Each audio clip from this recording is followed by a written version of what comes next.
ఒక భక్తుడు తిరుపతి వెంకటేశ్వర స్వామి దర్శనం కోసం మెట్లు మార్గం ద్వారా వచ్చి గంటల తరబడి క్యూ లైన్లో నించుని ఉన్నప్పటికీ కూడా ఆ స్వామిని దర్శించుకోవటం వీలు కాకపోవడంతో ఆ భక్తుడు కోపంతో ఆ దేవుణ్ణి ఒక ప్రశ్న అడిగాడు. ఓ వెంకటేశ్వర స్వామి, డబ్బులేని భక్తులకు దూరం నుండే దర్శనమిస్తావు, డబ్బున్న భక్తులనేమో నీ గర్భగుడి వరకు తీసుకువెళ్లి మరీ నీ దర్శన భాగ్యాన్ని కలిగిస్తావు. ఏమిటయ్యా ఈ అన్యాయం? ఇదేమైనా భావ్యంగా ఉందా అని అడుగుతాడు.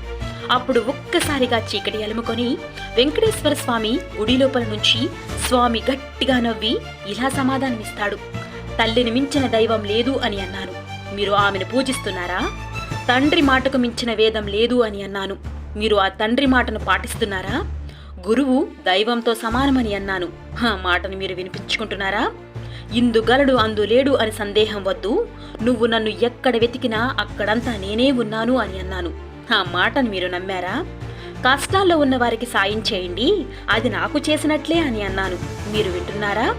నేను ఎక్కడ ఉండాలో, నేను ఎప్పుడు దర్శనమివ్వాలో, నాకు ఎప్పుడు ఉత్సవాలు చెయ్యాలో, నా మొక్కులు ఎలా చెల్లించాలో అన్నీ మీరే నిర్ణయించారు. ఇప్పుడు నాకు వెలకట్టి అందరూ వచ్చి వెళ్లే ఒక వస్తువులా నిలబెట్టారు.